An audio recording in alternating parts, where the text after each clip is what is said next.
All right, folks. So, what I want to go over here is basically the morning dip and rips. A lot of the times you're going to see this happen. Let me pause this real quick. A lot of the times you're going to see this happen, usually every time in the morning, mostly on bullish days where you'll have a U-shaped pattern. There'll basically be a dip in the morning to a previous support level and then a rip all the way up. If you look at the past history, I'm going to use GameStop's March 10th and AMC's March 10th chart as an example.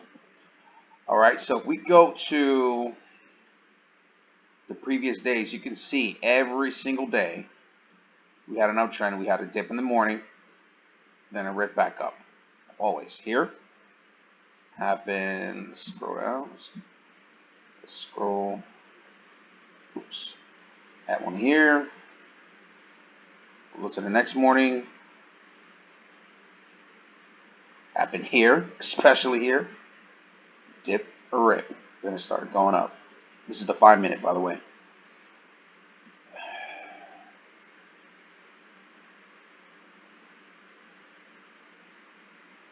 And again, you're having it right here. You can see almost every single day on every chart, there's always a dip or rip in the morning. That's usually the shakeout period.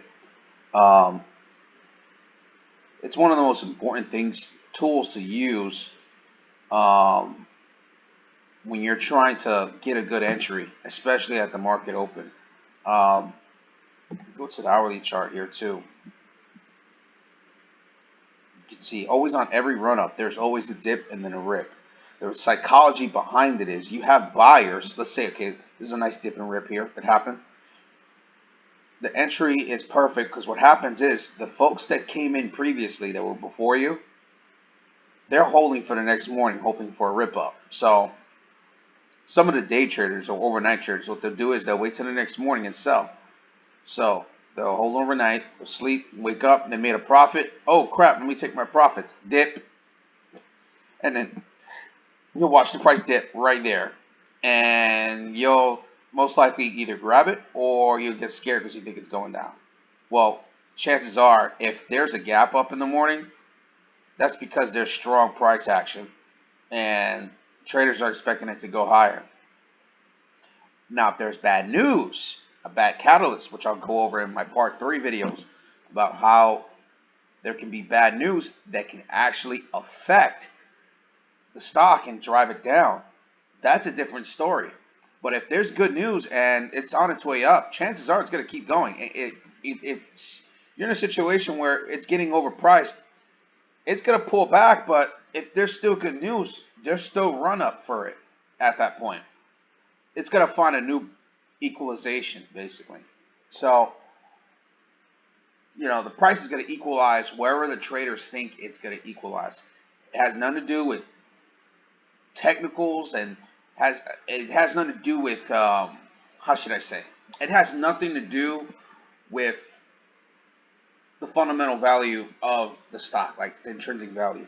The market value almost never predicts the fundamental value as much as people think. It's always what the traders and market makers and everybody else thinks. To get it at an intrinsic level, you really have to know the company and where it's priced at and where to dip buy at. And that I'm going to get to in my fundamental portion of this, but we're going to just talk about straight technicals and timing. So going back to the video here, you can see we had a dip and rip. And we're going to move forward here. Dip and rip, dip and rip, dip and rip. Now we're going to unpause this. And we're going to show you exactly when to dip buy it in my next video, which is going to be here. Be the level 2 on dips. Okay, so I'm going to show you guys how to look at this level 2 here and actually time, okay, when's a good time and entry to get in and buy. Now, it's different for option traders because option traders, they have to not only focus on direction, and trying to time it, but they also have to focus on IV because they can get IV crushed. And it also depends on how long they're holding, which is very, very important. Okay? I'm going to get to that in my next video.